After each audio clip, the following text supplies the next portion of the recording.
What is going on, Duff Daddies and Duff Mamas? It is Tuesday, June 22nd, and welcome to an all-new episode of the Duffin Up podcast. I am your host, Brendan Monroe, joined by my two co-hosts, as always, the one, the only, Michael Adams, up in the left-hand corner because he was on time this week. Very impressive. Mike, how are you doing today? Pumped, Brendan. What a week in golf.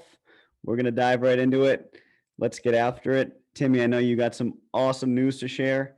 Boy, we're really riding here, and I got to take back my hate on Jon Rahm. What a win. What a freaking win. Oh, man, this crow is about to be beautiful. But before we get into that, as always, last but certainly not least, our co-host down in the center tonight. This is a first for him, as he is usually up in the top left, so this will be impressive. The Irish Chooch himself, Timmy O'Reilly. Timmy, how are you doing this evening? Oh, I am doing just dandy. We have the U.S. Open recap that I cannot wait to get into, as Mike said, to dive right in. And we also have a tournament coming up that kind of we hold near and dear to our hearts coming up this weekend. So get ready to talk about that just a tad, but we have so much to talk about the U.S. Open. A lot to unpack, so let's do it. 3, 2, 1, bada bing. Boom. And here we go. No, absolutely. We will definitely be talking about the Travelers, as we had one former employee of the Travelers Championship on our podcast. We're just going to put that out there. Intern or team bitch. But you could get us the inside scoop that most don't know about. Oh, no. Great time. Jon Rahm, unreal putts. Unreal. 17 and 18. Back to back. You can't not just be totally overwhelmed with his length of made putts and clutch moments. And they're usually left to right and got a killer amount of break. Unbelievable victory for Johnny. I will say, Mike, how does this beautiful black crow taste in your mouth right now?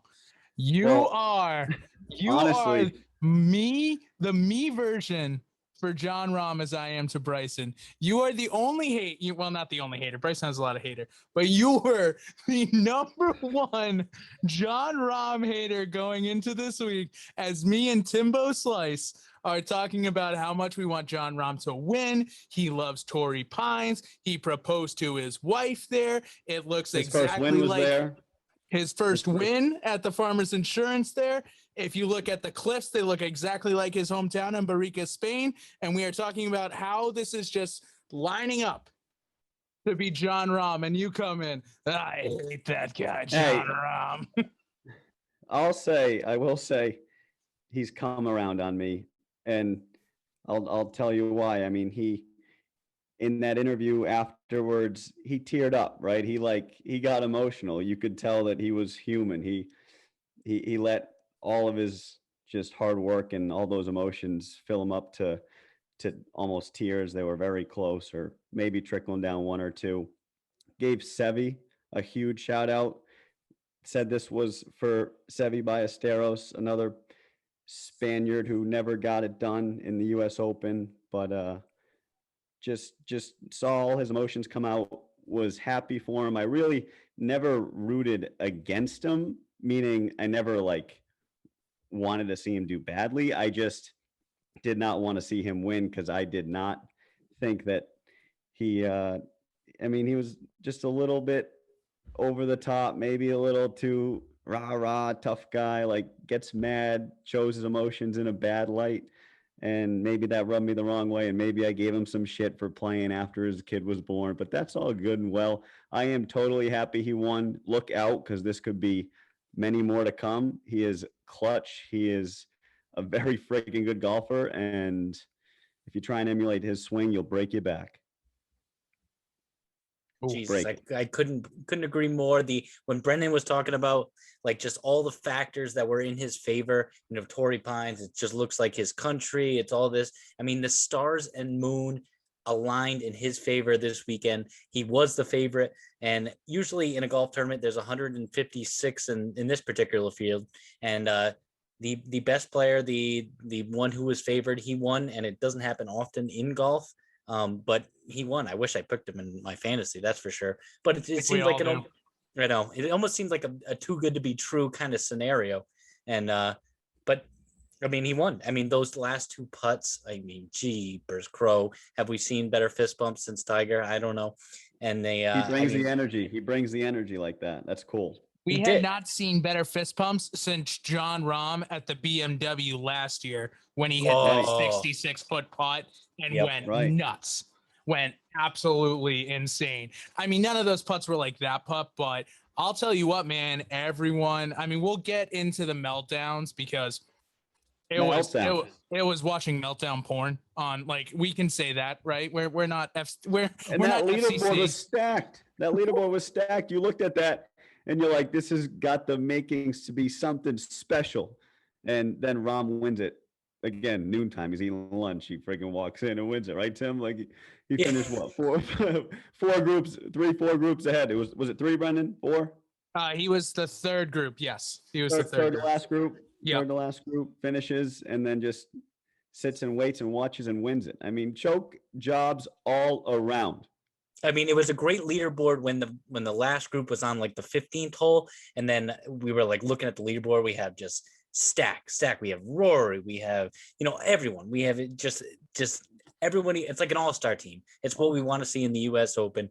And then all of a sudden, just like Mike said, just absolutely dropped off the face of the earth with doubles and blah blah blah blah blah.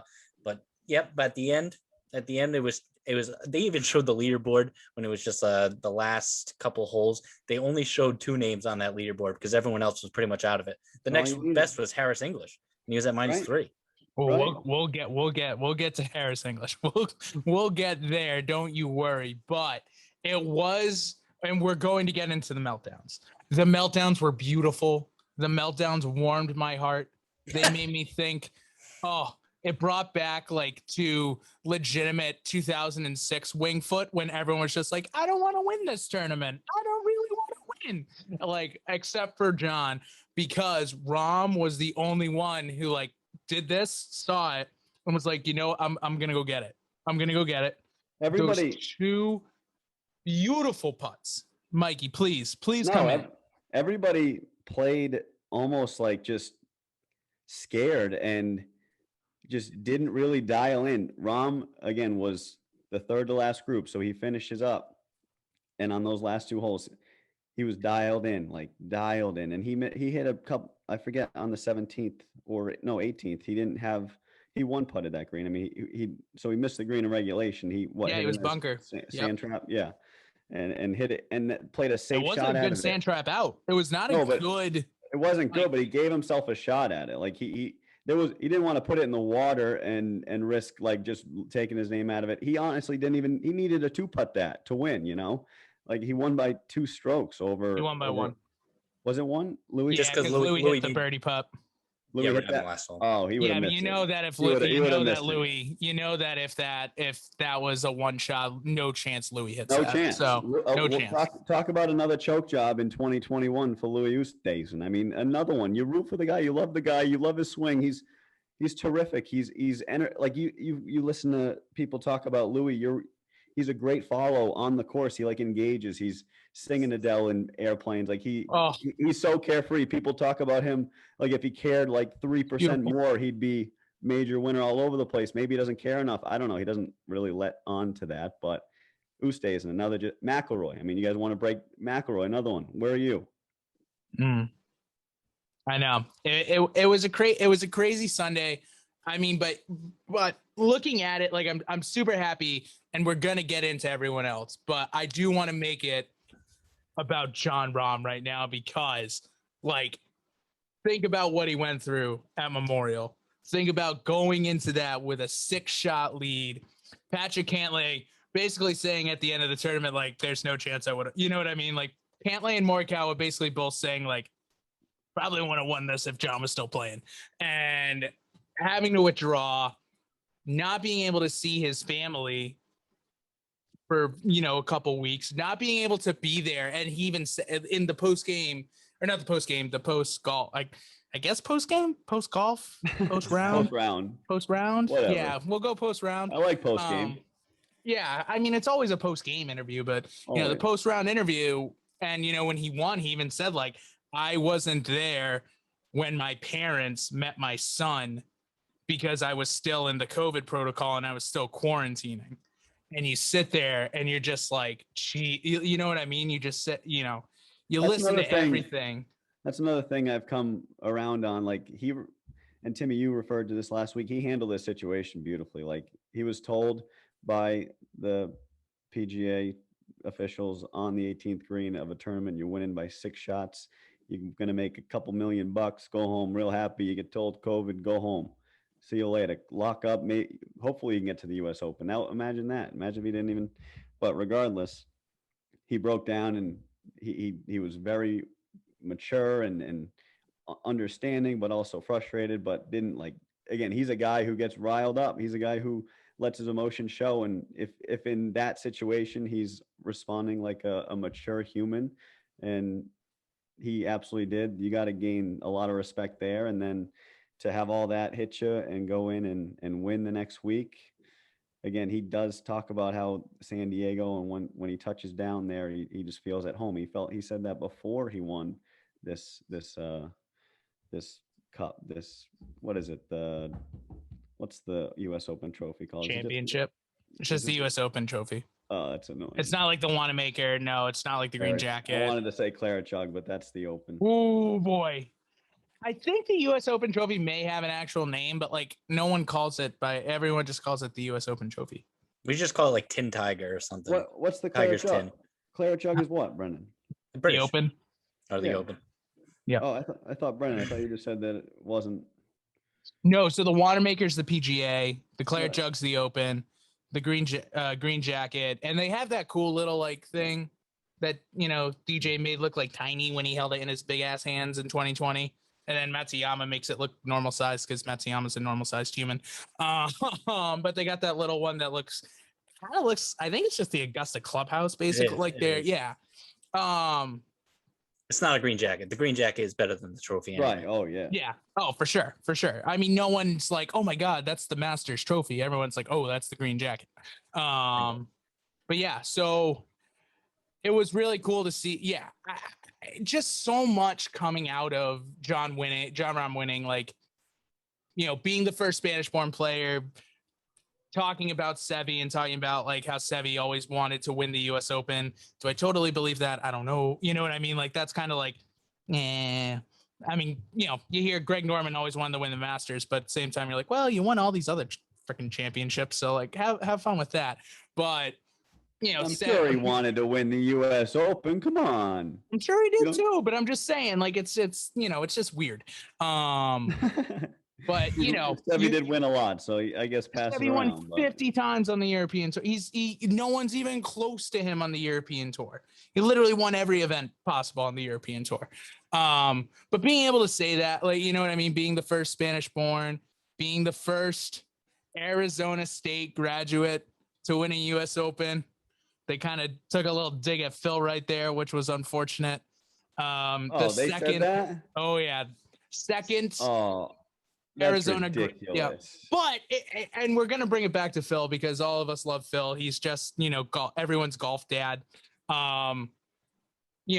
Him bringing down the chair for Jon Rahm's wife. So while Jon was kind of warming up in case of a playoff, they sat together. They were talking. But Lil Kepa was right there too. When do they talk about their colleges though? When you're talking about major winners? So they don't usually, but because Phil's brother Tim Mickelson is the head coach at Arizona State. Okay. And Phil was the one who said when Jon Rahm was 19, he's like, look at this guy's going to be a superstar. Look out. Gotcha. So that's, that whole backstory, there is a huge backstory. And that's why Tim and Jon are such good friends. And that's why Tim and Tim Mickelson and Jon are obviously friends, and Phil and Jon have a very good connection, and Phil and Jon Rahm's wife have a really good connection too. So it does come full circle with that side, but that's cool. Yeah, I do think it was a little you know, that was such a sweet moment when they're just kind of sitting there. And when Jon gets announced that he won, you know, his wife comes over, gives him a big kiss. And, you know, after he hugs his caddy and, you know, he's holding baby Keppa, who, like, you know, he wasn't at a couple, you know, he was there for the birth, which they thought he was going to have to get out of the master. Like, he basically said, unbelievably, don't take me in the Masters in a fantasy pool because I may have to withdraw. But being able to talk about that and being able to hold him and be like, you have no idea what this means right now, but one day you will. Like, literally being able to hear him talk to like his son on Father's Day, his first Father's Day, and being a US Open champion. Like, it was just such a good story. And I do think it is better because of how much Jon Rahm, I think, has like not calmed down, but like, I mean, even 2 years ago on tour, Jon Rahm was probably the biggest hothead. I would even say last year. But I think everything that has gone on, I think he really showed a lot after, for what Michael said, after the memorial, and, you know, being able to have his child and being able to do this. It just seems like he's in a much better state. But I will say sooner or later we are going to see the Jon Rahm freakouts again, and I can't wait for it. Definitely. That's coming next time he swings the golf club, because he's probably going to expect to be perfect because he's just coming off a major friggin' hardest challenge in golf win. What do we think of Torrey Pines? Did we like the product, the setup? I mean, I know it gets its hate, it gets its glamour. What do we think on the course? Did it test him as much? Was it fair? I'll say this, and Tim, I don't know if you agree. Better than I expected. Better than I expected for Torrey Pines, because honestly, I thought I didn't know if Torrey Pines was going to be up for it. It wasn't sunny. It didn't blow. The wind was like not a factor. The wind was not as much of a factor, but it was still a factor. I mean, they had 15-mile-an-hour gusts. Like, it was there. It wasn't as much as they thought it was going to be, which I think is kind of which, you know, kind of here and there, not the best. But I thought it was better than I expected. But again, it was an easier US Open. You know, nothing's ever going to be easier than Erin Hills when it was supposed to be a really, really hard golf course. And then there was no wind and it rained the entire week before. So everyone shot, you know, Brooks shot 18 under and freaking Justin Thomas shot a 59, not a 59. He shot a 60. Like, you know what I mean? Like, that's never going to, you know, I don't think that's ever going to happen because it was a cavalcade of like all of these different things for 27. I think it was 2017, right? 2017 or 28, 2017. Because Brooks won Shinnecock Hills in 2018. And that was hard. I like it when the scores are lower or higher than they were this week. So I was hoping for like a -2, -1, even. My personal favorite is when it's over par.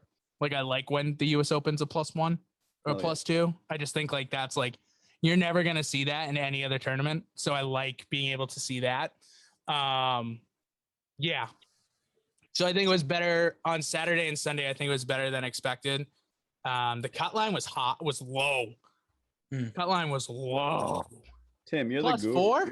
Tim's the course guru. +5 was the cut. Or you so +4, +5. +4 was the cut. Yeah. So everyone +5 or above missed it. Tim, what's your take? You're the course. You love that shit. So when I did turn on the TV, I did like seeing that rough, you know, that almost fluffy, almost furry rough. I do like seeing it. That reminds me of the US Open. That's, you know, when it's not at a course that relies on its fescue to be the challenge. So like a Winged Foot or whatever like that, you know, when it's just pure grass, almost like Jamala, you know, it's very thick green grass. So that was recognizable as a US Open kind of layout and everything. Like, of course, the narrow fairways and everything like that. The greens were not as quick as I was thinking. I know, Brendan, you said last week it was a 13 on the stint meter. Yeah, that's a pretty medium for the US Open. Yeah, it wasn't really that fast, especially for a course where there weren't that many undulations on greens. I mean, we're coming off of Winged Foot where it's just like a complete amoeba of a green where it's just all just bumps and hooks and ladders and all that kind of thing. The only thing about Torrey Pines, I do think it delivered narrow wise, but and we'll talk about Bryson a little bit and how he just completely avoided the rough. But the holes, I mean, maybe it's just me, but there weren't a lot of like different holes. Like I could be on like I could be watching like the 8th hole, and I could also be watching, 14, 15, and they would be the exact same. There's nothing that's like, oh, here comes the 17th hole, almost like Augusta where, right. So exactly what Amen Corner is, 11, 12, 13, or just simpler courses like upcoming the Travelers Tournament. I know exactly the different, you know what I mean? There's just so many different. So as far as recognizable holes and different tests, it just seemed like it was the same test over and over and over. That basically, if you had that one thing down, then you could possibly score. And there wasn't a lot of scoring, but Torrey Pines, it was cool just because the scenery, and you got to see all those, the parasailing things. I mean, how cool are those things? I'd like to do that. I was thinking about renting one of those for 4 hours and just next time it's there and just sitting up there. So sweet. Oh my sweet. You get like you follow guys in those, you get danger like 6, 8, 10 feet from the cliffs there. That's dangerous stuff, it looks like, but they're just casually just flying through the air. I mean, my goodness, does that look like it's a lot of fun? It does. Also looks extremely dangerous. So I will not be doing it. Tiresome too. Looks tiresome for your arms, for the glider, the steer, whoever's doing the work. I mean, you got to freaking pull, and yeah, you're balancing. How do you go up? I have no idea. Riding winds, and they stay on the cliffs. Like they don't come over the golf course. They're just staying on the. It's incredible. I mean, it was impressive. Hats off. Hats are way off. Oh, Brendan, can we talk about how the 18th hole was the easiest hole all week, and how we talked about we love par fives on the easiest 18th hole. It was the easiest 18th hole in U.S. Open history. And I kind of love it. I told you, man. I love it. I love par fives to end. I think that should be I wish that could just become a thing where it's just like, all right, you can only be a U.S. Open course if you have a par 5 to end. On 18, if you have a par 5, you can be a U.S. Open course, because I would go nuts. It is awesome. Yo, what do we think about Louis' layup on 18? Do we think he should have went for that, or what? I mean, so here's the thing. Tough, but you got, and then how about that on that 18th, like the same hole every time over and over. Then you get to the 18th and you see that pond right in front of the 18th green. Like, what is and that? It's the only one.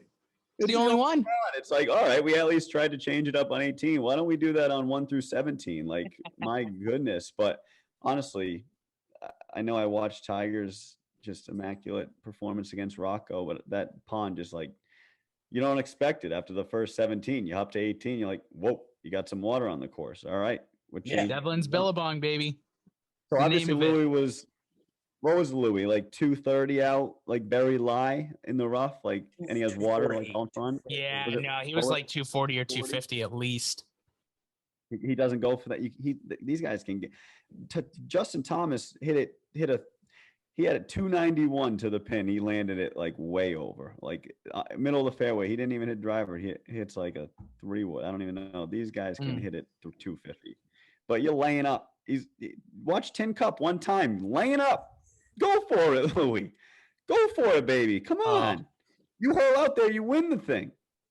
Here's the worst part about Louis too. Here was the worst part about Louis. Holes 1 through 16, Louis was rock solid. Absolutely solid. Didn't put a single foot wrong.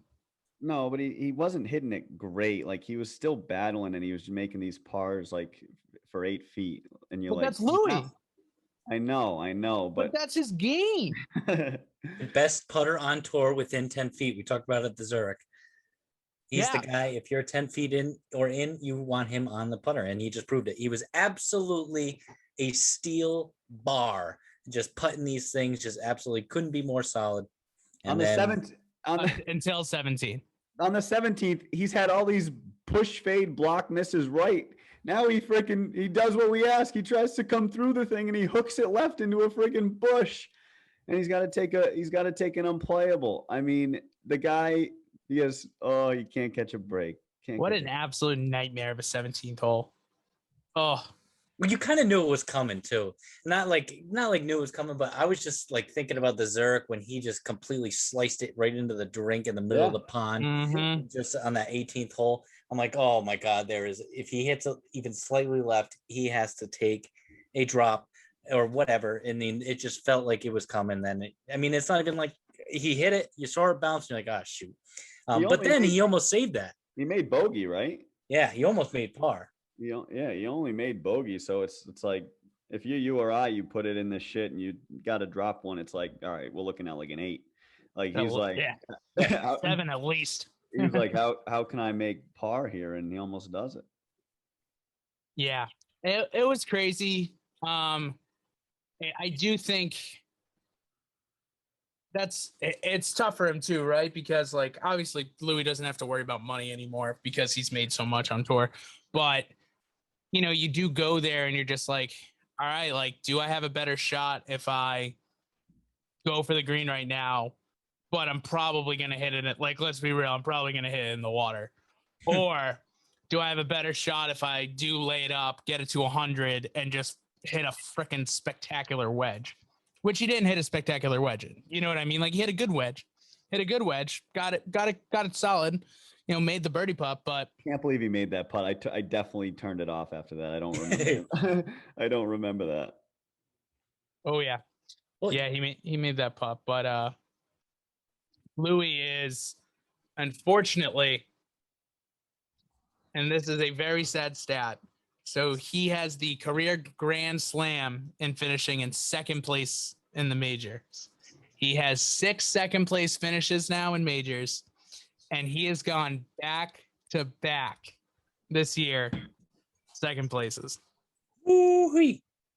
He might get to, and I forget, I think it was 2015 Ricky Fowler, where Ricky Fowler finished top 5 every major. And it was like 3rd, 2nd, 4th, set, like something crazy like that. Yes. I forget exactly what year it was, but it was like, oh, this is all right. So next year Ricky's going to win. And then, obviously, yeah, we're now at the point where Ricky didn't even qualify for the US Open. So, that kind of stinks, but, just heartbreaking, absolutely heartbreaking. But I will be making sure to I'm not going to put any money on it yet, but I will bet the house that Louis does pretty gosh darn well at the Open this year at Royal St. George. Can't wait. What week is that? He'll be in my lineup. He'll be in my lineup. Again, Brendan ditched Louis one weekend. He saved $800 in the bank to pick someone $800 less than Louis in daily fantasy. So no, but I did want to talk about Bryson a little bit. Again, his play on Sunday reminded me exactly of his play last year at Winged Foot. Like it was identical. He didn't give a shit where his ball went. He hit that thing way right, way left, usually way right, and just hope for the best. I feel like he just lost it. Like he doesn't even try and dial in and hit the fairway. Like just try and hit the fairway, dude, and you're gonna have good looks. Like this guy, I'm glad he got a little like taste of his own. You hit it far and you finish off track. Yeah, you can muscle it out of the rough, but you didn't win this one. I mean, he was all over. He made a run on the front 9, but all over the place on the back 9 on Sunday. Just all over the place, making messes of everything, but hitting some, again, he's right there. He's hitting some unreal, like, just chip shots. Like, he went to the right on that tough par 3. I forget. He was right of it, and he just had an incredible, just a little pitch touch shot. It's just incredible what these guys can do. But you know why he's getting away with all this is because he's banking on the fact that it's going to go into a place where it's all the rough is all trampled down by spectators. And I hate that. I hate that. So basically it's like either you hit the fairway or you hit it way right to where the fans are. So all that rough is trampled down and he gets a pretty decent line where he's not hacking it out of, how many times do we actually see him have to hack it out of the real rough? We didn't see not that, but we much. saw it. I mean, we saw it on that par 5 where he made an 8 or something like that. But besides that, I mean, and we were talking about it, and I'm sitting there watching it with my dad on Father's Day, and my dad is he's noticing, he's like, Jon Rahm isn't even calling 4. He's just basically hitting it. It's like going dead into those people. And he's just not calling 4. He's just looking down. And then, which is like, okay, like, not all the players are calling 4. But he's looking down, but he's doing it over and over and over, just into the crowd. And then my dad, on a side note, he's like, why do you like Louis? Why do you like Louis? And I said, Dad, if you look at Louis, when it comes close to the crowd, Louis wincing. He is like concerned for the people that might be in the way of his upcoming ball. Just like, he's like a just a decent human being. And Bryson is just like, I'm just going to hit it into these crowds with, no regards for their well-being. And I don't know. What a hot take. That's awesome to me. I love that. That is awesome. That back and forth. Oh, thanks for sharing. Because you're right. I mean, you see that hurts. I've been at a golf match where some guy was wearing a hat like this. It had that top button right on top. It freaking from the ninth tee at Highland. I forget the kid. Jack Kent. Was Jack Kent? You remember that name, Brendan, at Fian? High school golfer. It's a par 3, so it was probably like a 6-iron, just 180-yard shot, just boom, hits right on the top of the pin and rush to the hospital. Just like boom, got to get out of here. Like hits the top. Imagine hitting that pin on the top, like 180-yard bomb coming down at right on the button, right on top, right on the button, right on the button. Yeah, just that ran through me when I heard that. Just ow, that's gotta hurt real bad. So good for Louis. I like that taken.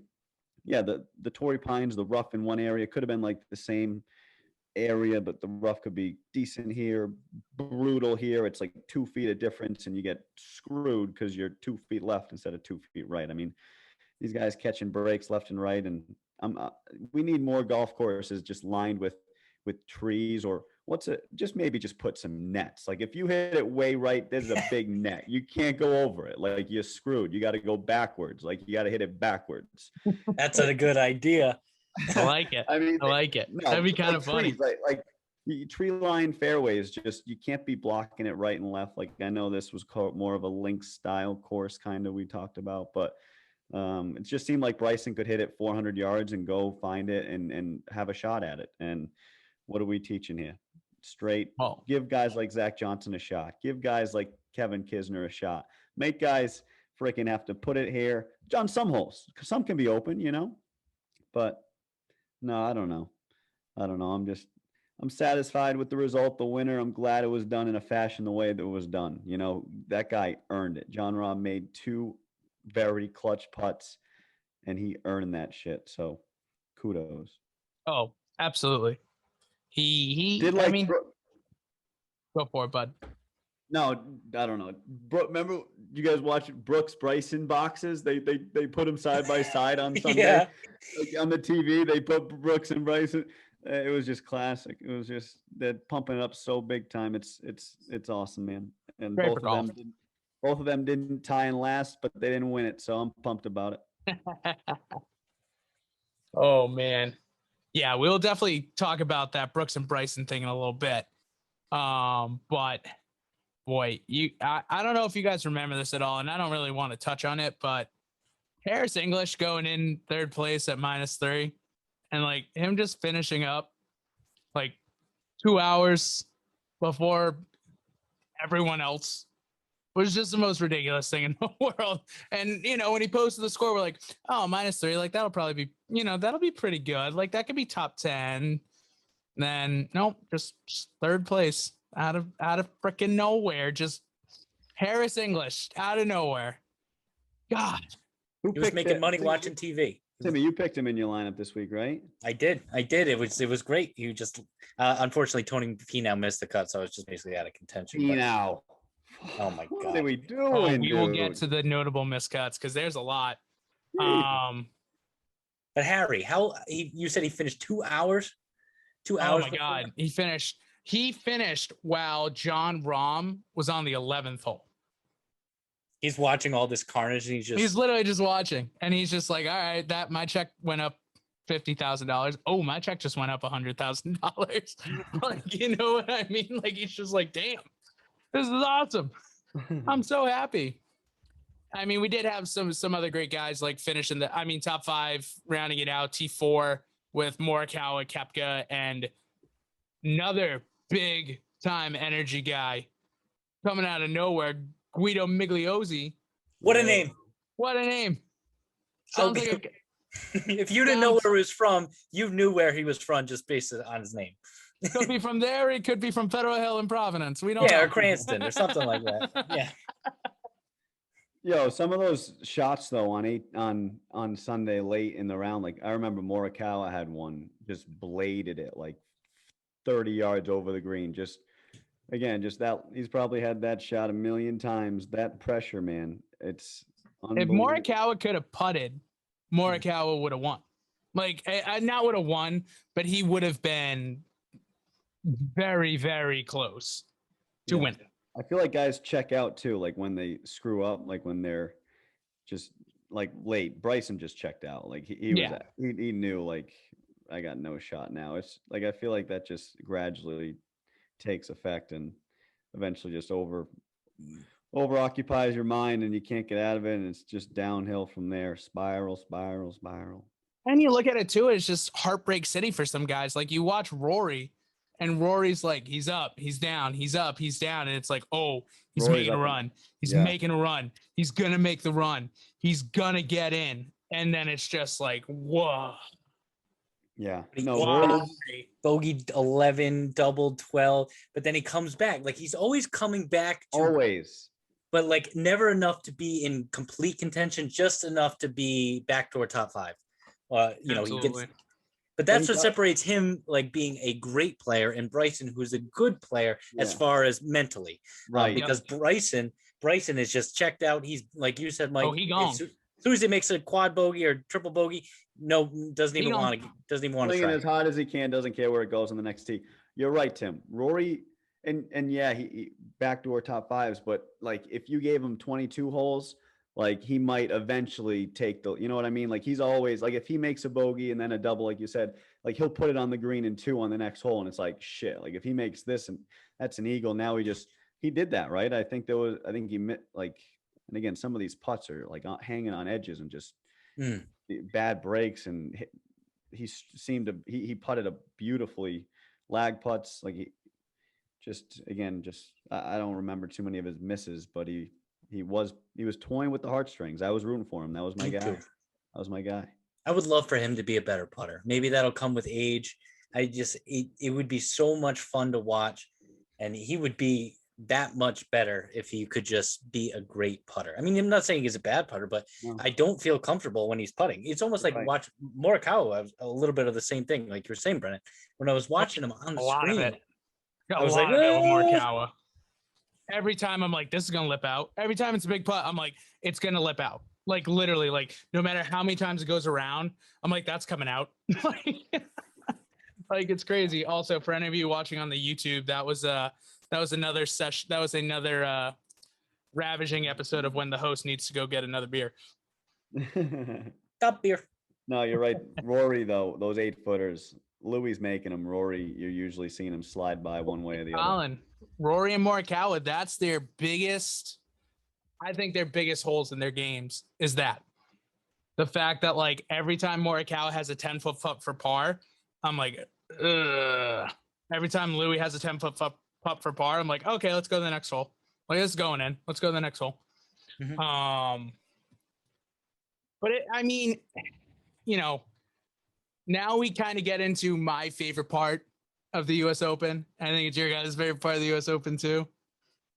We got some meltdowns, baby. We got some absolute unbelievable meltdowns, and it's starting with what we were talking about with Bryson DeChambeau going out and shooting a 44 on the back nine. 44. He went from winning the tournament 2 9 strokes back. Wow. Meltdown. Do you think? Do you we're on think the if we had 10 opportunities on that same 9, do you think we could? Do you think we could break? I don't know, break 44. I don't know if we could break it, but do you think we could tie 44 given 10 chances on that 9? No. No. No shot. No shot. Nope. Worth a shot. I mean, I think these golf courses are set up so hard, and like, I don't know. I guess there weren't many. There really. What was harder, Kiowa or Torrey? Like, Kiowa. What was the low score? What was the low score at Kiowa? Oh, it was much lower. It was like 12 under or something like but that. But it was also a par 72, just like. Well, that doesn't matter too. It's not set up to be the hardest. Right. It wasn't set up to be the hardest. I just think Torrey didn't have as many forced carries. Mickelson -6. So I was just saying, like off the tee, I don't think there was many forced carries as there were at Kiowa. Like Torrey, you can kind of just whack it out there. So we might have a better shot at Torrey, but Kiowa's got there was not a lot of wind at Torrey. Kiowa had the wind like crazy. Right. And then on the last day, it just was like, no, we're switching directions, everyone. The way you've been playing it the last 3 days, let's switch it around. Yep.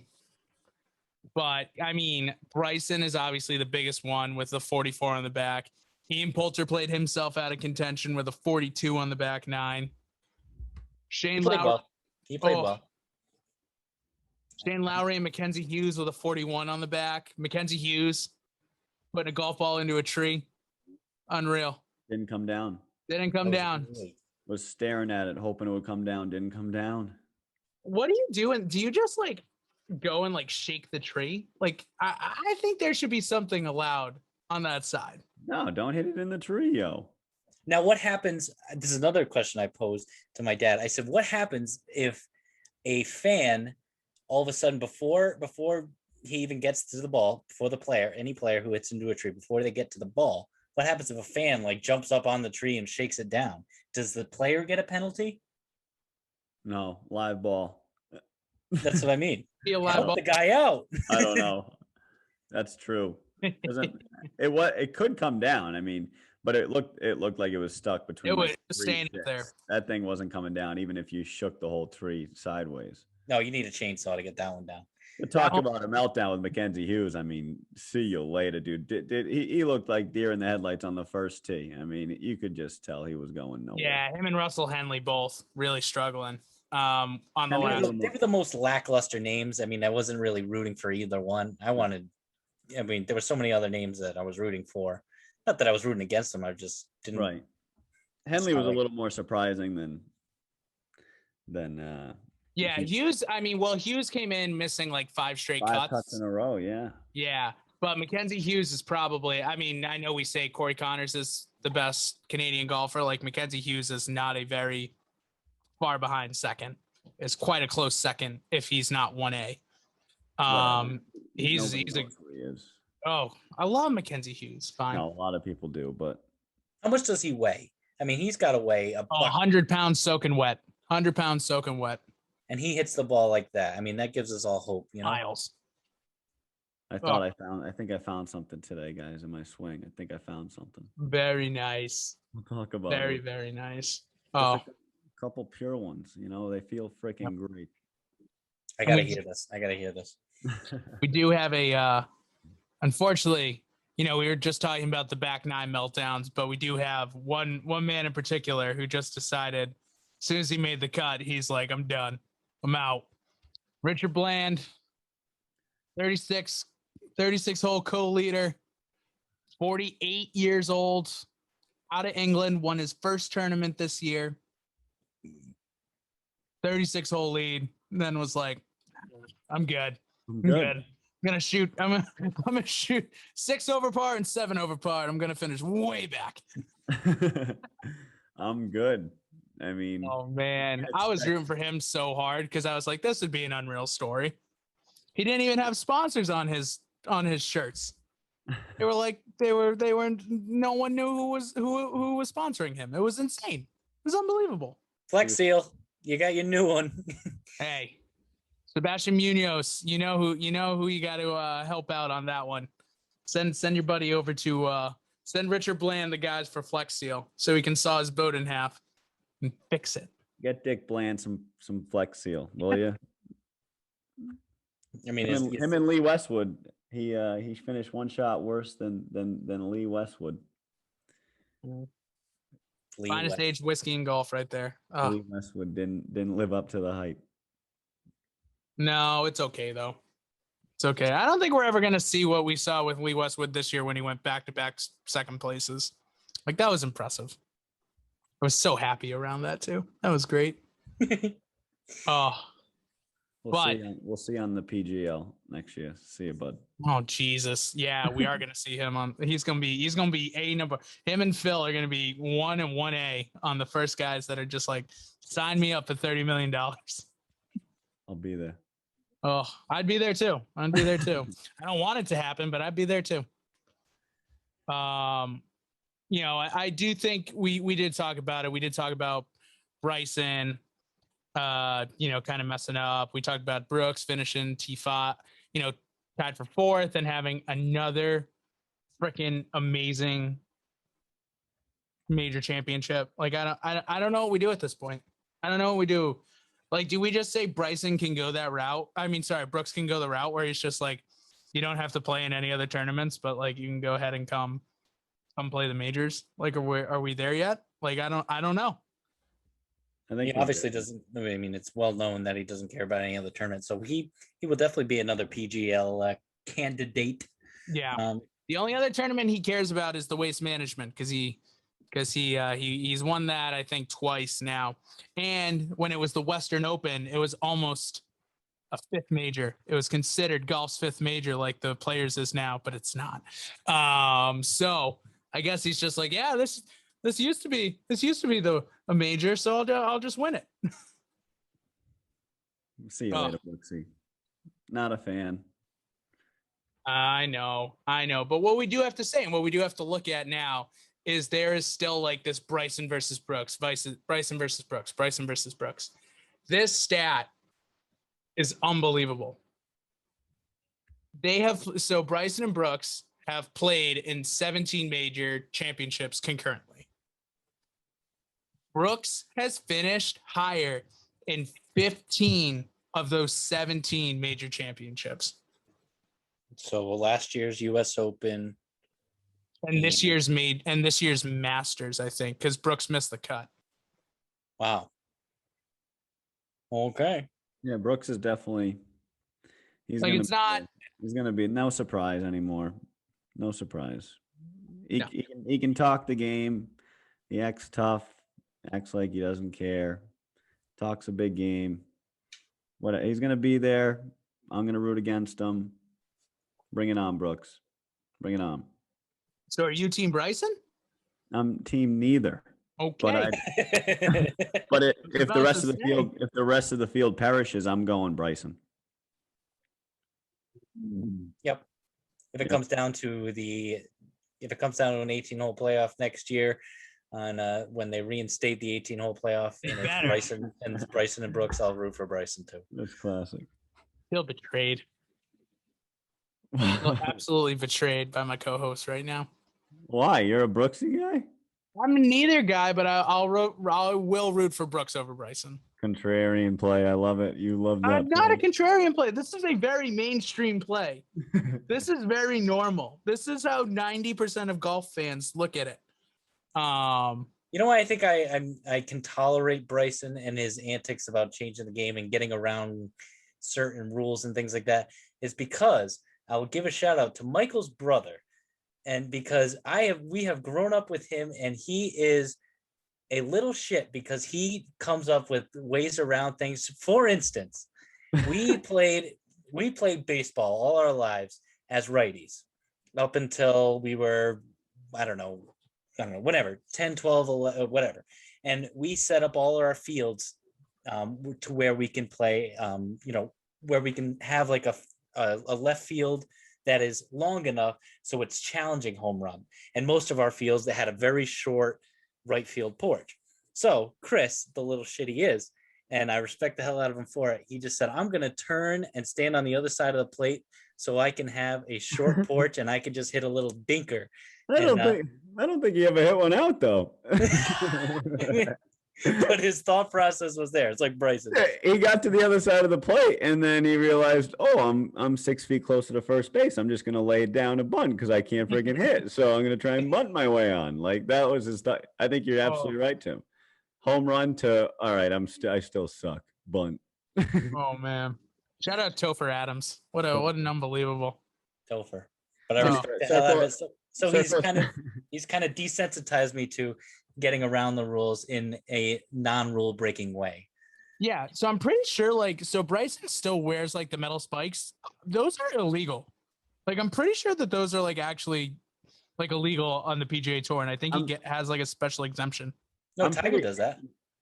A special exemption? No way. I'm pretty sure that if the PGA Tour heard or saw those spikes and deemed them illegal, that he would be disqualified. Like Tiger doesn't still wear steel spikes. These guys are disqualified for a lot less. I mean, you got Bryson jumping in the back of Brooks' photos, like he can't interviews. He's just, he's such a twerk. He's such a weird, just I don't even know what to call him. But again, I guess jock versus nerd in high school. I'm leaning towards helping the nerd out of the locker. Like lend your hand out. I know you're probably annoying as all hell,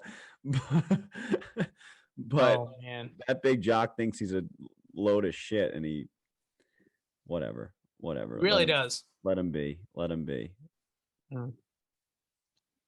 Yeah, I don't know. I think I'm still going Brooks, but I see where you guys are coming from. I have something right here about the metal spikes. While most courses are soft spikes facilities, the venues hosting PGA Tour events and major championship make an exception for the best players in the world. That includes Tiger Woods, who still wears a hybrid version from Champ called the Pro Stinger. The spike combines a steel tip with a durable polymer outer. So basically, it's for exemption for the best players in the world. Hell yeah!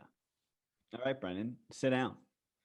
I know that's outdated. That's probably when Tiger was playing back in 2020, 2019. Where's Tiger at these days? We don't even recovering. He's in recovery. Leave him alone. We don't even talk about Tiger in our golf podcast. It's just he's coming back. No, golf's in a good place. We got other things to talk about, but you can't forget about the GOAT. Oh, never can forget about Tiger. But yeah, I don't know. Steel spikes are just weird to me, man. I don't get them. I wear the spikeless ones now, so like that's probably why too, where I just wear the spikeless shoes. And I really like them. But anyways, back to I got them on right now. Free ad. Spikeless? Free ad. True Knit. They are the comfiest golf shoe. I promise you. True Knit Golf. Go on their website and just peruse around their golf shoe. I just wore these reffing tonight. Reffing basketball. They're like floating on. Dude, if you want a comfortable golf shoe that you don't wear when it's wet out, True Knit. I kid you not. True Knit. If you want to pay us $25, we will read a 30-second ad for you. Don't worry. We got you, bud. Mike basically did it anyways. That's a ringing endorsement right there. I would be refed in them. Jeez. Dude, $140. They're a utility sneaker, but you can wear them on the golf course. They're incredibly comfortable. Yeah, dude. I wear my Adidas ones. Like if we go, like I'll drive to the course with them on. I will play golf. I will go into the bar with them afterwards. Like, yeah, they're perfect. I'm very much team spikeless right now. I think I'm going to be spikeless for the rest of my days, especially because I'm really not that good at golf. Oh man. Oh. Are those the same ones that you have? The blue ones? You have like light blue ones too, Mike? So yeah, the same brand. Those light blue ones now are just my kicking around shoe, and they're the second most comfiest shoe. But they're definitely outworn and they're on their last legs, but they're comfy as hell. Interesting. Brandon, you said you stink at golf. Let's talk about some other people who stink at golf. Mikey segment. Mikey segue. Notable We miss. thought we were getting a Mikey tidbits, but we got a Mikey segment instead. I mean, we had him in our DF lineup. We had the guy that I didn't see swing a club all weekend. I watched a decent amount. We didn't watch him all week because he was so bad in the first round. I'm sorry. I misspoke. He wasn't around in the weekend because he missed the cut. But Thursday, Friday, I watched a decent amount of golf. I didn't see him swing a club once. Our poor little baby Will Zalatoris. His first ever miscut in a major. Coming back to earth. And he finished top 5. He was T5 last year at the U.S. Open. What happened, Big Willie? What happened to you? I don't know, man. That was sad. And he's from California. Come on, man. That's when you know we did bad. You didn't see him on TV for the first 2 days.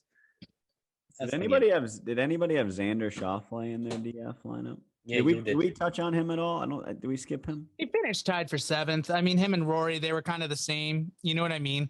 They were just like, they were making runs and then they'd fall back, and then they made runs and then they fell back, and then they made runs. I was actually I really thought that Xander was going to make more of a run because it was like his hometown course and he grew up playing it. Yeah. But, didn't happen. I feel like that's such extra pressure too, though. Definitely. But he's always there. Like, he's a guy who never plays bad. Never. Like, he's always and he snuck into the top 10 in a major again. It would have been a great story. The kid in 2008 watching Tiger win from a tree limb, winning in 2021. But you know what's a better story? Jon Rahm up 6 strokes last week. Tells he got 2 weeks ago, but says he gets COVID, the most dreadful disease anyone's ever seen in 2019, 2020. 2021. In 2021. The world just shut down for, I don't even remember times before COVID. Like, what was that like? But yeah, great story with Rambo. Yep. Rambo, baby. Rambo. And that was Mikey's tidbits. So we got a Mikey segments and we got a Mikey's tidbits. Got to. COVID-19, the worst disease in 2019 and 2020. Just brutal. Great Mikey's tidbits. But just a great story, it just made more sense. Made more sense than Xander Schauffele climbing a friggin' tree to watch Tiger. I mean, great for you. Maybe next time. He's gonna break through one day, though. I know, and I'm gonna keep picking him. And then the one time I don't, he's gonna win. So he's just gonna keep getting picked. Let me know when you don't pick him. Let me know when you don't. I'll scoop him right up. But Tony Finau, another notable miscut. I know we're getting there. Want to keep this train chugging along. Justin Rose. Shocker. Justin Rose, huge number.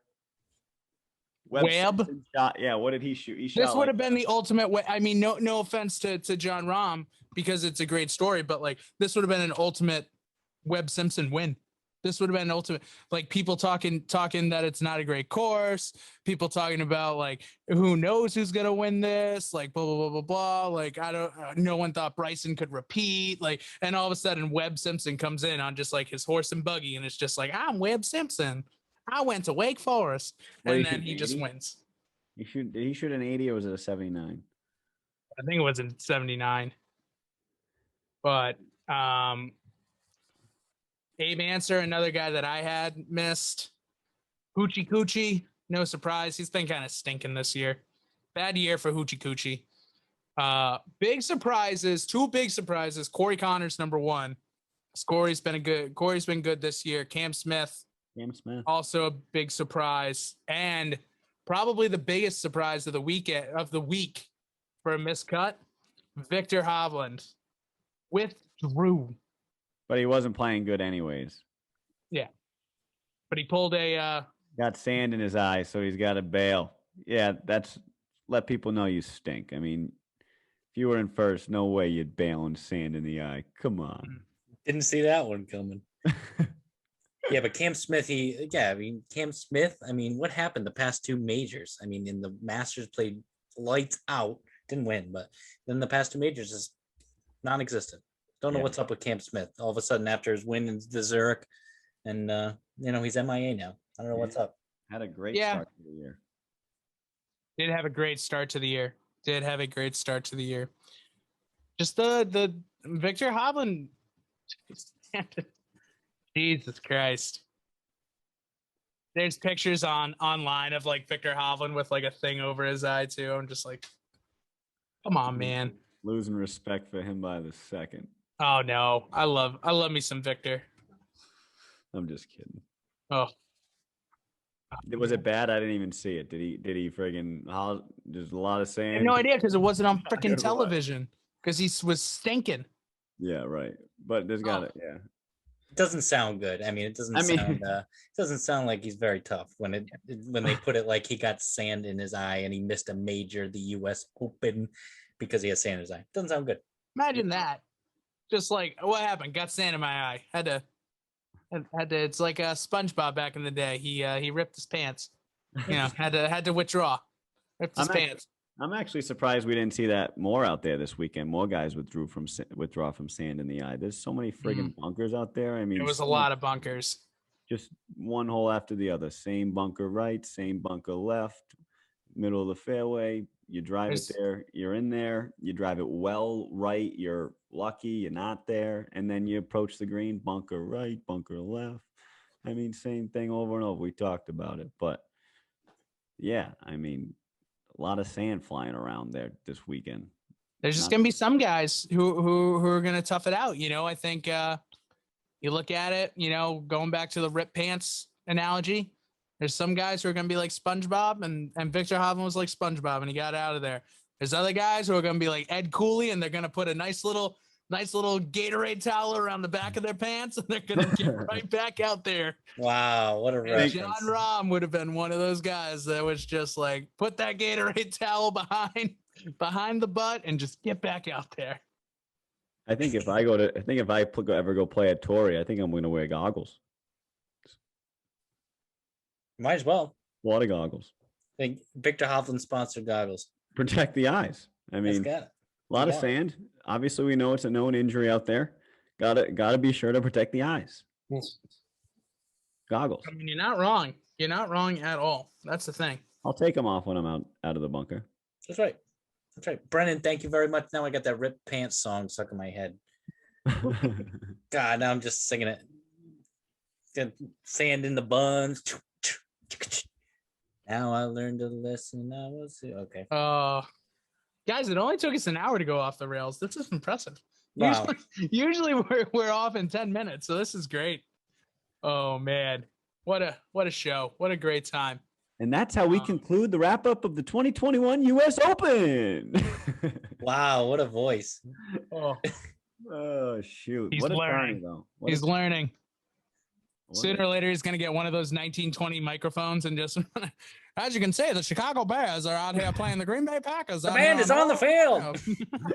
The band is on the field. We're in here for an absolute bomb burner.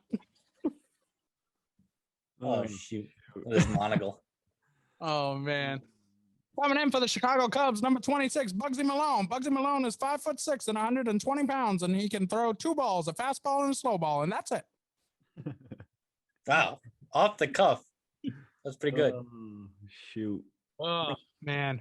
Is that a whale's tail over there? What is that? That is a nice little tree house. It's one of their. Ooh. It's called a Surfcaster.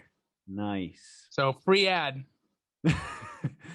Treehouse is a good spot if you're ever driving down the pike in Massachusetts, middle of the state.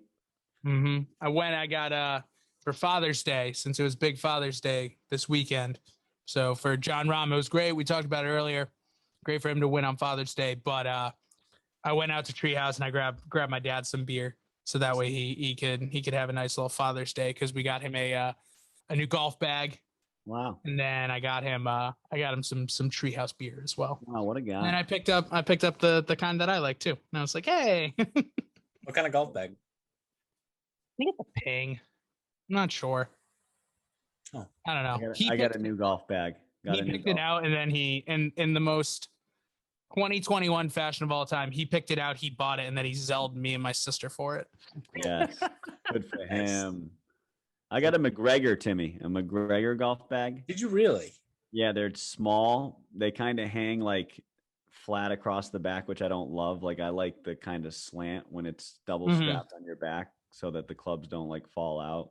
So Yeah. kind of, but it's light as hell. And I usually just strap it over the right shoulder and just kind Yeah. of hold the clubs anyways. I'm going for a light bag. I'm playing. Yeah, we'll get into it. Bogeys for the boys, but get a light bag if you're gonna walk. My goodness. Gotta get a light Oh, bag. dude, I turned 30 in 4 months. Getting that push card out, ready to go, baby. That's all that matters. Age 30 is when it becomes socially accepted.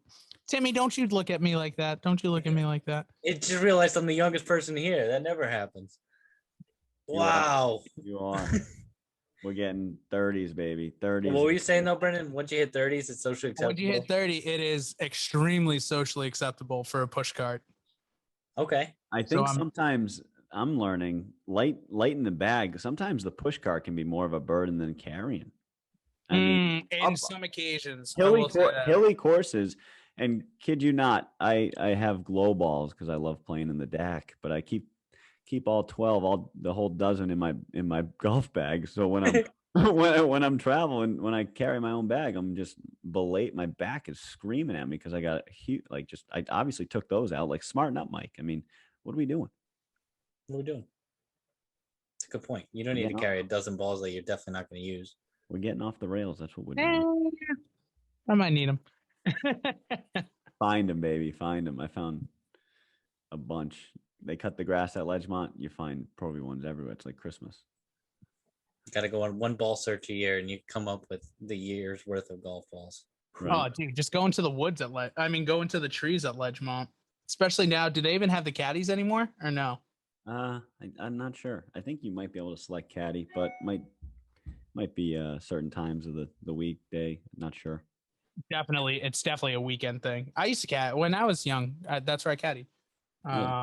Bad tippers, God, not good golfers, and they didn't like tipping me. But anyways, I'm sure it's changed by now. We'll see. Anyways, we're going off the rails, so we're gonna go into bogeys for the boys real quick. Skipping the Travelers Championship. That's okay. That is okay, right? I just want to say, as the golf course guy, I love the ending stretch of the Travelers. That short par 4 15th, the water par 3 16th, and then 17th has got to be one of the coolest holes there ever was. Just pretty cool. Look at it on Google Maps if you have a chance. Great finishing holes at the Travelers. Low scores. Can they drive 18? No, you cannot drive 18. Can't drive 18? Cannot. But yeah, no, that's a great rundown there. 15, 16, 17, and then 18 is like a birdie hole. So like, I mean, we're looking at 30 under. No, I'm just kidding. It could be back to 20, 25 under. Who knows? I think the record is 26 under, 25 under, something like that. Jim Furyk has a 58 there. I mean, when you're coming off the U.S. Open, you might as well make the course just like lights out scoring. Yeah. You might as well. Any big names? I think DJ goes every year. DJ won it last year, so I'm sure he's going to be there. Abraham's just going to be there. Right? Yeah, Bubba's won it 3 times. Jordan goes because he's won it. Jordan's there? I'm not sure if Jordan's there this year or not. I can get the field up real quick. You can tell we did not daily fantasy. No, we did not. We will do a nice little review. That's okay. That's okay. We got ladies' night next week as well to review the women's PGA. So, and yeah, we've got a big week coming up. But why don't we go ahead and get into bogeys for the boys? Talk to me, Brendan. Where'd you play? Oh, we're gonna start with me today. Okay. Good little field, guys. Good little field in the Travelers. It's always a good field. It's always a good field at the Travelers. Kevin Streelman, win. Boom. Bank on it. No, I'm just saying. He did win it once before, though. Ooh, that's a good call. Streels? Like yeah. Yep. He's playing well, and he's played well at the U.S. Open, and he's won it already, right? Or is that Brandon Steele? Nope. Kevin Streelman won it in 2014, and then last year he finished in second place. Ooh, I might have to. All right. Good to know. That's a good scouting thing. Thank you, Brendan. Is Ken Duke in the field? I know Ken Duke won it the year prior to me interning there. Ken Duke. Let's check it out. So Kevin Streelman won it the year you interned there. Kevin Streelman won it the year I interned there, yeah. Oh. I told you guys the story about how I just saw him randomly at a bar in South Carolina, right? Not Yeah. this year, but last year. Unreal. Just walked into our local course. He's just sitting at the bar talking to people because he missed the cut. Because he missed. I'm just like, you're Kevin Streelman. He's like, Yeah, yep. missed the My mom's cut. like, how did you know that? I was like, one, I can recognize him, and then two, he's got his big ass bag out there, so he and his caddy are just chilling at the bar watching the tournament. Unreal, unbelievable. You missed the cut. You missed the cut. I mean, what are you gonna do? Go grab. It was the second tournament back. I'll give him a break. I'll give him a break for that. He did pretty well at he played this year at Hilton Head. He did pretty well, so that was good for him. But anyways, we'll get into bogeys for the boys. So I played at Pawtucket Country Club today, my home course, although I don't belong there. It's my parents belong there, so I played with my mother. First off, big thing. 18 holes, 2.5 hours. Yeah, wow. You're lying. Hello. You're lying. We had a cart. How many holes you skip? No kidding, you had a cart. Yeah. There was no kidding, dude. Oh. I mean, what? You sure you didn't have like a hovercraft or a helicopter or? None of the above. Just a cart. Must have played well. Yep. So Yep. So my mother shot a 99. She did her best. She was very good. That's a good score for her. Double digits, love it. I shot a 44 on the front nine. Ugh. I then bogeyed 10, and I went 7 straight pars. And I bogeyed 18 to finish up with a 36. So it's a par 69, but I finished up with a 36 on the back, so I shot an 80. Hell yeah. Oh, no. And I had a 4-foot putt for par on 18, and I pulled it like a motherfucker. Oh. Uh-huh. Damn. Hey, that's a good score. We should be upbeat. But you can't be upbeat when you pull a 4-foot putt to try and break 80. Yeah, that's true. Oh, I feel you. I felt that pain, Brendan. Yeah. Hell of a back nine, though. Holy hell. Hell of a back nine. Jesus. And it was so I fixed my grip on my driving, so I made it because I was slicing a lot, or not like I was cutting a lot on the front nine, and then I just went and I was like, screw it, like I'm gonna do a hard grip, or not a hard grip. What's it called? A strong grip. So a strong underhand grip, and just start smacking it. It was great. Good mid-round adjustment. Hell yeah. Good, Brendan. Yeah. Good, Brendan. So I was happy with it. Yeah. No wonder why you got a couple tree houses in hand. Feeling good. Right? I'm celebrating, baby. Feeling good after an 80. That's good stuff. And it should have been a 79. That's okay. You still would have been like, it's a par 69. And we had the only par 3. The only par 5 on the course is hole number 8. So, of course, my drive goes into the other fairway. I then take my 3-wood, mash it to about 40 yards in front of the green. Hit a bad chip, but still make it onto the green, but a bad chip. 3-putt bogey. Damn. So that was bad. Missing my putt. Missing my 4-footer for par on 18 was bad. I would have gotten booed. Like, luckily there was no one there because the bar and the grill room are closed on Mondays. Thank God. Because people would have been out on the terrace and they would have been watching me and they would have booed the ever-living shit out of me if I missed that putt. Why do we do that to ourselves? Why do we go through the round afterwards and we're like, oh, if only I did this or only I did that? Why do we do that? Because I would have broke 80 for the first time in I think like 7 or 8 years. So like that would have been for me like, oh damn, this is bringing me back to Nate's question about like if you shoot a 69, a 79. Or sorry, if you break 80 on a par 69. Well, that's literally. Do you tell people? Yeah, you do. So I would have came on here and I was at a shot 79. What if you break it at Chamawa? Because aren't they like a 68 or 67? Jesus. Like at peak, they're a 68. I don't think there's a par 5 on the Brennan's course. coming in here saying I shot a 75, and he's not giving any of the details. He's not letting you know it was on a par 3. I love it. Total No, yards, I'm going to a 3,500. pitch and putt course. Hey, I shot a 59. No, you didn't. Yes, I did. Pitch and putt. Timmy, I need to hear about it, man.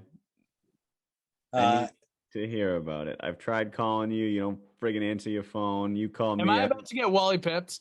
Am I about to get Wally pipped on my score? Damn it. Well, so we played at a golf course, North Conway Country Club. 6,600. That's up there. That's kind of up there. That's up there. And it, of course, it froze right at the thing. That's okay. So we got it's the quick fix now. 6,600 yards, par 71. I mean, the first tee, just to look, when you look out on the first tee, all you see is mountains, and you're like, wow, we are right here. And it's legitimately like right off of the town. Like you could throw a rock from the town hall and to the clubhouse. Like it is right in the middle. I don't know how they did it. They squeaked it in, plenty of room. Played with my brother, my girlfriend, and his girlfriend. It was a great time. That sounds fucking great. It was just relaxed and just an absolute pleasure to play with all of them. We got a good thing going. My girlfriend is just starting out, and she's got one of the best attitudes there is on the golf course. Just positive. Brian's girlfriend is going to be out driving us in no time. She's just like has a naturally good swing. And then Brian, he's got a bum knee right now. My God, so he's wearing a big knee brace and everything like that. Did he get around? Did he do all right getting around? Yeah, he did fine. He shot an 88. Yeah. Let's go. Oh yeah, he's still in business. He called me. Gotta love me the other night. Gotta love it. Great job, Ian. We're proud of you. And then shut the hell up. He called me the other night. He was in a great state of mind. I loved every second of our 2-hour phone call. And he just kind of watched TV with my brother and I. And he said he had this knee problem, like his knee just went sideways. And I'm like, first thought, golf? Like, where are we at? Can you get around? So I'm pumped to hear about it. Oh my God. He hasn't changed it. It doesn't hurt that much it doesn't hurt at all when he swings. It just balloons at the end and swells up at the end, but that's about it. Deal with it. Take a cart and, call it a day. Taking the cart's worth it, Right. So yeah, it was good. I shot a personal best round. Humbly, I say it was an absolute delight. But I knew it coming down too. So that when I was standing on the tee box at 18, that was it was like a no-hitter. I didn't want to talk to anyone, like the pitcher, you separate the pitcher from I didn't want to talk to anyone. My other family came from the clubhouse. So we have like a gallery of my mom, dad, sister, and all that. They're like cheering us on and stuff like that, just for fun. They have no idea what's going on. People I was playing with had no idea what my score was, but I knew. And I don't know if I would rather know or whatever, but anyway, personal best round. It was good and absolute pleasure. Did you par that last hole? I did. Wow, that's. Are you gonna tell us what the personal best is, or am I just gonna Brendan's over here missing a 4-footer for freaking for 79, and I got you over here talking about personal rubbing best, it right back best. In your face. I sunk that 4-footer for par, Brendan, and I shot a personal best. Yeah, and Wally Pitt's on the pod right now. Here's Brendan Wally Pitt Monroe, just right over here. Jesus Christ. What is it? What do we got, Tim? Give us a number. I shot a ball and hole 76. Booyah. And on a par 71. Yeah, so you're 5 over. That is. How many birdies? 1 birdie. The Grint doesn't freaking show you the scorecard, so I couldn't pull it up. So I made 1 birdie. So you made how many pars? It was a 38-38. What'd you do well? Did you drive it well? It was mentally, I was just strong. There was no point in me where I didn't think I could get up and down for par or just short game. Short game was good. Putting, made a lot of Louis Oosthuizen's from just 5-6 footers, just testers. Did Brian say, Timmy, you got it going? Did anybody really? He said it on the 8th hole. He said, Tim, you're playing well. And I said, thank you for saying that, shoot, because we always like think about Right. we jinx each other, you know. Luckily, I Oh, it's the old no hitter. It's the old no hitter. right. But he said it early enough where it wasn't a factor. But it was a nice course. I would highly recommend it. We got to play it. I mean, I will go back. No double bogeys, Tim. No double bogeys. Kept double off the card. What a lucky man. Let's go, baby. No doubles. Drove the green on one. It was a 300 and something. Somehow poked it in there. Putt for an eagle. I lipped out for eagle. Made the bird. No one knew it was for eagle. Brian's like, "Was that for bird?" I said, "That was for eagle." And he said, "Holy shit!" But like we were so focused on like making it an enjoyable time and yeah, of course. You know, for the girlfriends, and it was an absolute delight. So, that's cool. So it was a good weekend in golf. Mike, did you play? That'll never be forgotten. I did play. I played on last Wednesday. So I played with my buddies on Cape Cod. Drove out there Wednesday morning. Played with my college buddies because we had a wedding this past weekend. Hadn't seen them in a while. It was good to kind of reestablish. Oh, please tell me Jimmy was there. No, I had. These are other friends of Jimmy's, and by Jimmy I mean James Parody, my good college friend. But yeah, my good friend. We call him Jimmy, but what? No, he doesn't give a shit.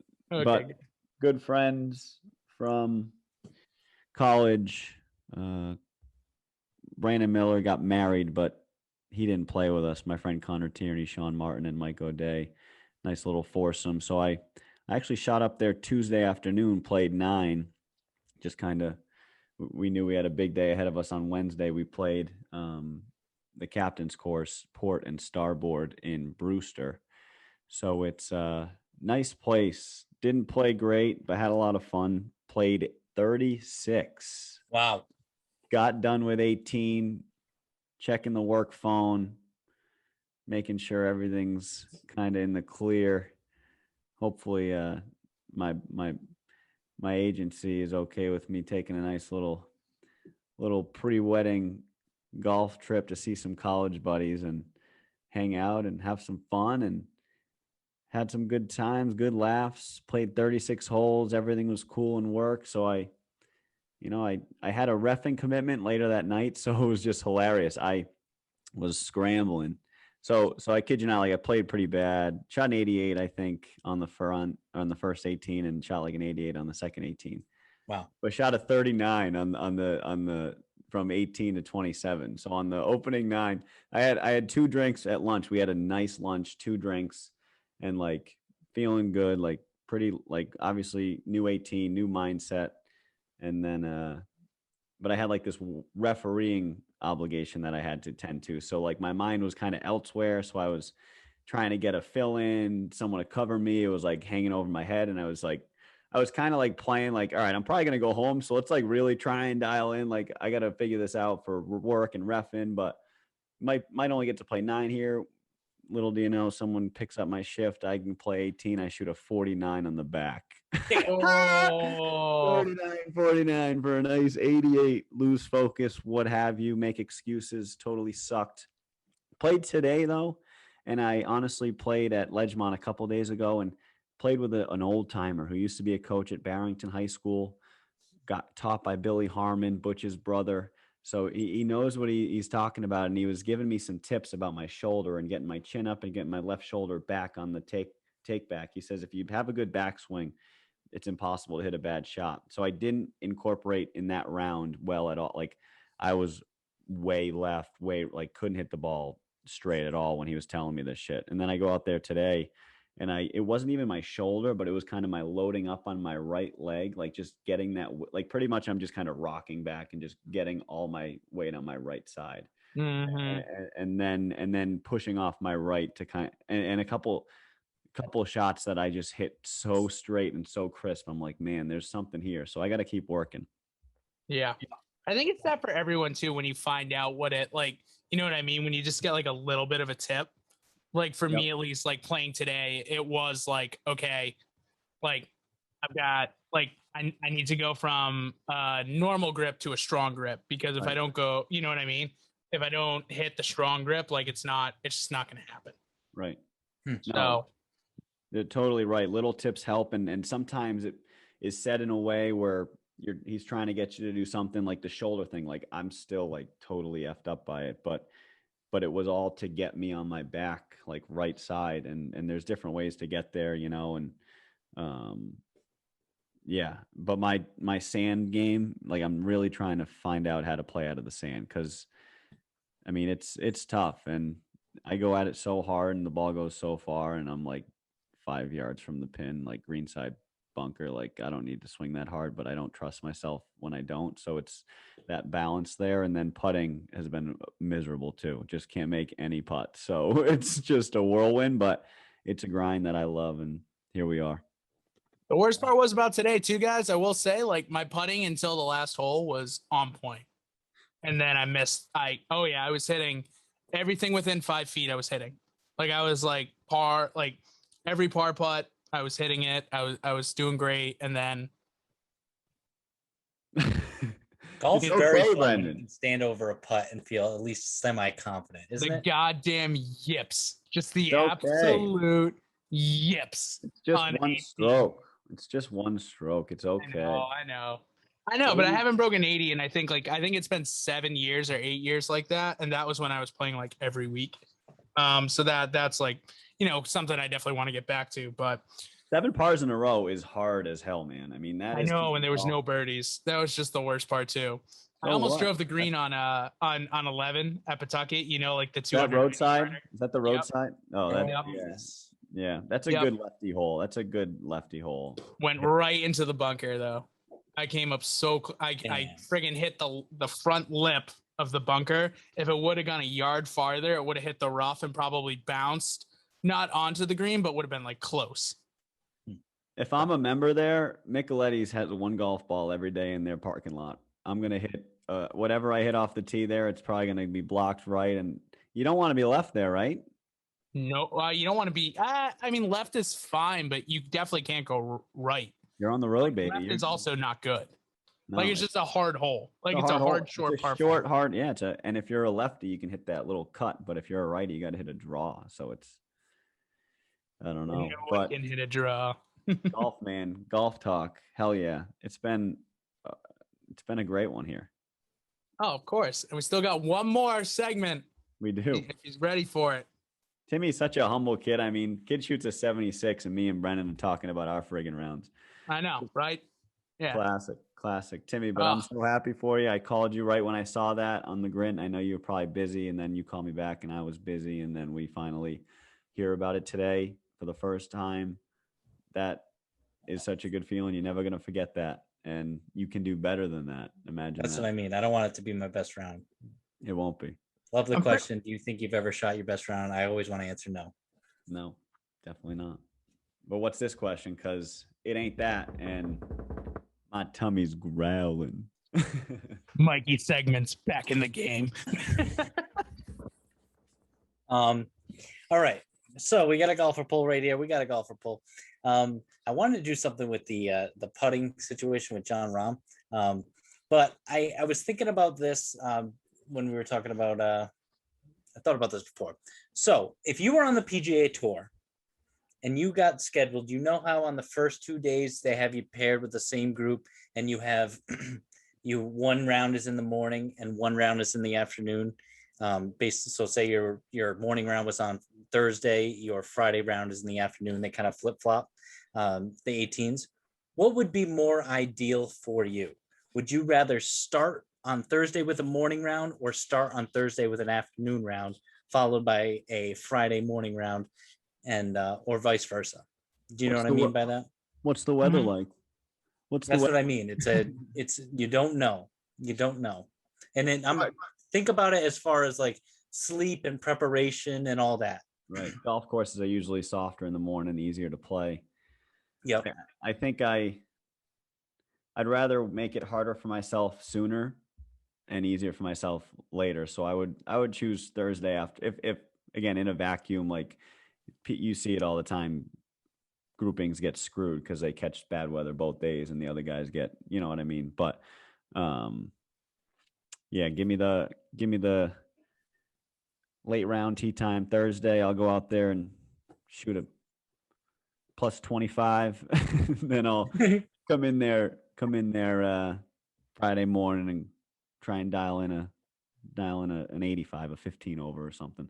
I don't know, you know what I mean, but I'm gonna choose taking the harder route right away. And I'm probably not going to get much sleep the night before regardless, no matter what the tee time. Might get a better chance of catching a nap if I got an afternoon tee time on Thursday. So come in there nice and rested. Brendan, are you going to contrarian me or what? No, I'm actually completely with you. I'm going Thursday afternoon, Friday morning. And because every time you see it in major championships, it is very heavily tilted. I especially in like weird, I would say like Kiowa this year was pretty heavily tilted into guys that made the cut, went off Thursday afternoon. Brendan, you Friday. frozen? No, I'm not. What's going on? Can you not hear me? Oh, nope, now I can. We're back. My internet connection is unstable, though. Let's go to the iPhone. Excellent. I was saying I go Thursday afternoon, Friday morning. It seems like in every major, there's more guys make the cut that go Thursday afternoon and Friday morning. That's good to know. Okay. I don't know, but good question. Just something real quick. We made this one long. Absolutely. Hell yeah. Absolutely. Hell yeah. This one was a great one. Rombo for the win and Timmy for the win. I mean, let's roll it into next week, and I'll see you guys after the Travelers. I mean, some good golf, like we were talking about. Fun little course, and some good guys out there. Absolutely. And finally, we can't end without saying this. This is the last podcast that we will have without Mikey being a married man. Shoot. That's right, baby. Mikey's getting married this weekend. Plunge Saturday. Big plunge. Gonna have a hell of a time. We are looking forward to it. Brendan, when are you coming up? Friday night. Saturday? Friday night? Hell yeah. Yeah. So I'll be there. I'll be there Friday night for the party. And then, yeah, we'll see where it goes, man. It's going to be great. I'm excited. Love it. Ready to put I haven't put a suit on in like 2 years. So this is going to be, I haven't put a suit on since Billy's wedding, Mike. Yeah. Hey, we'll see how it turns out. I mean, a lot can happen in a year's time. I mean, how long ago was that? More than that, right? Mm-hmm. Yeah, it's 2 years. It's over 2 years now. Whoa. Geez. Yeah, because Your pants might fall off. Your pants might fall off. I mean, I know. Seriously, I did the same thing, and you tug on the waist. And you're like, thank God I got a belt. Oh yeah. Oh man. But yeah, so we're all looking forward to that. RIP that dance floor, because I'm gonna be out there, and certainly people are gonna see me in a different light after that dance floor. So I'm very excited for it. Can't wait, man. Can't wait. But for everyone else out there, get on out there this weekend. Let it fly. Have a great time. Go out there and play some golf, baby. Let's get this kid married. But in the meantime, let's play better. Love it. Play better. Church bells coming for Mikey. Let's go. Whole everything.